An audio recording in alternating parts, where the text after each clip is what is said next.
Bhairavam cinema అయితే ఇప్పుడే చూశానండి. ఇంకా ఈ సినిమా గురించి మాట్లాడుకోవాలంటే నాకైతే నచ్చింది భయ్య. చాలా తర్వాత మన తెలుగులో ఒక కమర్షియల్ సినిమా అయితే వచ్చింది. ఇంకా మీరు తమిళ్లో గరుడన్ చూస్తే ఈ సినిమా కొంచెం మీకు డిసప్పాయింట్ అవుతారు. ఎందుకంటే గరుడానికి దీనికి కొంచెం తేడా ఉంటుంది. మన తెలుగు నేటివిటీ ప్రకారం రాసుకొని అక్కడక్కడ సీన్స్ మార్చి తీశారు. ఇంకా ఆ సినిమా చూసే వాళ్ళు ఈ సినిమా యావరేజ్లా అనిపిస్తుంది తప్ప సూపర్ అట్టు అనిపించదు. గరుడం చూడని వాళ్ళకి ఈ సినిమా ఖచ్చితంగా నచ్చుద్దనే చెప్తాను. ఇంకా సాయి శ్రీనివాస్ ఇంటర్వ్యూకి తగ్గినట్టే సినిమా ఉందని చెప్పుకోవచ్చు. తన పర్ఫార్మెన్స్ అయితే చాలా బాగుంది, చాలా బాగా చేశాడు. నారా రోహిత్ క్యారెక్టర్లు కూడా చాలా బాగున్నాయి. వాళ్ళు కూడా ఒక పవర్ఫుల్ రోల్ అయితే ఇచ్చారు. ఇద్దరు చాలా బాగా చేశారు.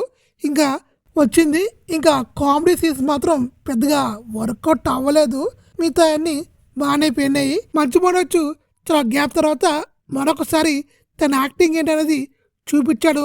ఈ సినిమాతో మంచు మనోజ్కి ఇంకా చాలా అవకాశాలు అయితే వస్తాయి. స్క్రీన్ మీద చాలా బాగున్నాడు. ఇంకా నారా రోహిత్ కూడా అదరగొట్టాడు. తన డైలాగ్ డెలివరీ ఎక్సలెంట్గా ఉంది.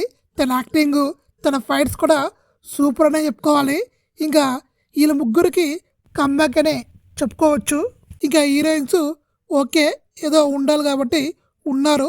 అయితే వాళ్ళ పర్ఫార్మెన్స్ కూడా బాగానే ఉన్నాయి. అయితే నాకైతే సాంగ్స్ అనేవి పెద్దగా ఎక్కలేదు.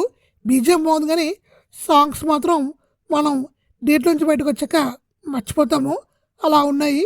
ఇంకా యాక్షన్ సీన్స్ మాత్రం చాలా బాగున్నాయి.